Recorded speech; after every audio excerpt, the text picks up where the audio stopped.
Hobbies. According to Google, it is an activity done regularly in one's leisure time for pleasure. But this definition does not apply for me. For me, most of my hobbies were forced, and only a few which I genuinely liked. So let's start from the beginning. When my mom was young, she learned singing, sewing, knitting as a hobby, and I guess it was not forced. So, being an artistic person, my mom wanted me to learn some kind of art. I was probably 6 years old. At that time, dance schools started to pop up all over the place I lived. So, it became a trend among parents to make their child go to such schools and boast about that to other parents. And also, at that time, we had no televisions in our home. So, the only source of information of such school was through paper advertisements, other parents, and a well planned poster of group of kids like me trying their level best to look cool, seeing which many parents like my mom take admission in such school. One day she suddenly decided that I should join that dance school. At first I was embarrassed because it was very unconventional thing to learn at that time. The next thing I remember is that I got admitted to that school. They said they were teaching hip hop, but now when I see, it looks like I was throwing my arms and legs in the air. And after 1.5 years later, we had to shift to a different place, so I left the school. Around this time, my mom tried to teach me singing, and hearing my horrible singing, she gave up on that. When I was 8 years old, I was admitted to drawing school.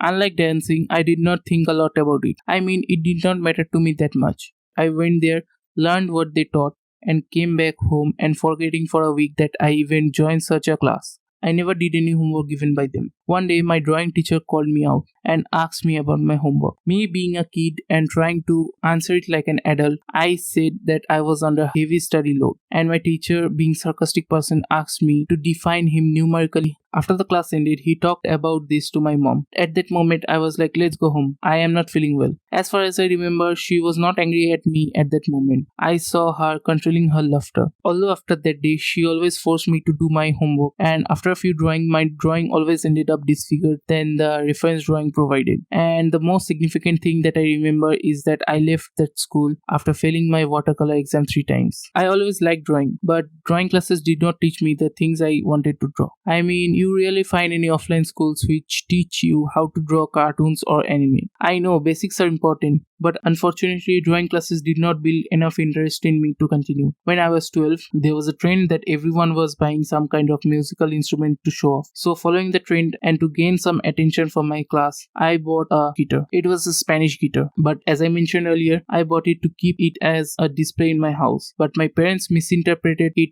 as I wanted to learn guitar, and they arranged a teacher who would come every Sunday to teach me. So at first I was little bit interested to learn how to play a guitar like every other hobby. The first thing I learned apart from the notation was Twinkle Twinkle Little Stars, and the rest of my class of 3 years was me plucking random strings and making lame excuses why I was unable to play that day. For example, if I had a minor cut on my finger, I used to act like I was unable to move my finger or something like that.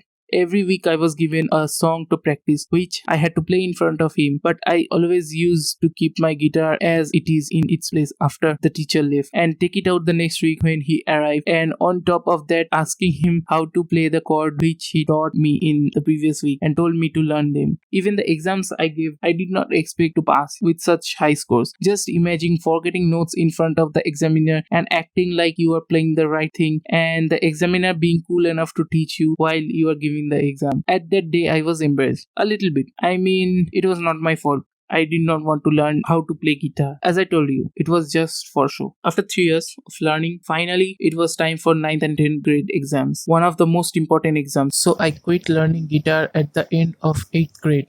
As I mentioned in my earlier video, I was overweight. So during this, along with the guitar lessons, I joined a gym. Now, I don't know if it can be called as a hobby. As usual, first few months, I was regular. As I was young, so no weightlifting exercises for me. The only thing I could do was running, cycling, step-ups, push-ups, sit-ups, and various other freehand exercises. After 2 months, I genuinely had some ankle issues, so I skipped days. After a while, I started skipping days for no reason. When they asked me, I always replied to them that I had ankle issues. And after a while, I think they knew that I was making excuses, but they never said anything. I stopped going. Well, my weight was a problem. So now, my parents thought there is only one way to deal with it, which was karate. I always wanted to learn karate from when I was young, so finally they admitted me to karate classes. Now, I will make separate video on this topic because this has a lot of stories to tell. Now, I don't know this next section can be called as a hobby or not. I searched it on the internet. Some says it can be called as a hobby and some denies it. That is watching anime. I am a huge fan of anime. Now, this interested me in doing the next thing as a hobby. That is writing sci-fi stories or novels having huge connected universe. I got heavily influenced by fascinating stories told in anime. The way the stories are told in form of conversation. Therefore, I have a unique style of writing stories. I have started multiple stories, but unfortunately, I never got an ending for any of those. I always pick up my mobile and start writing whenever I get an interesting path to follow in my stories. And anime also inspired me to make AMVs and drawing anime.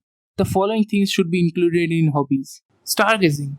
I mean, looking at the sky without a telescope, a more budget-friendly option for someone who wants to look at the sky and daydream or night dream whenever the person is looking at the sky. As for me, I have imagined myself becoming an astronaut, going to the moon, becoming a rich person, at least getting a glimpse of a life that I cannot experience. And also thinking about random things. It should be put in a hobby. I do it a lot. Breaking apart old toys to see how things work and making things out of those broken parts. Also sometimes new toys. I used to do it, so my parents stopped buying me new toys. When I think about it now, I am happy that my mom admitted me to the drawing school. Although I learned to draw everything on my own, still, the drawing class gave me an initial boost of confidence, and I also think learning guitar was a waste of time. Like, I do not remember anything from that except that nursery rhyme. If someone tells me to play anything, I can only play that. And I think everyone should be involved in some kind of hobby, something that one can use in future. Hey, if you're still watching this video, I really do appreciate it a lot. I will upload the next video as soon as it is possible. See you in the next video. Bye.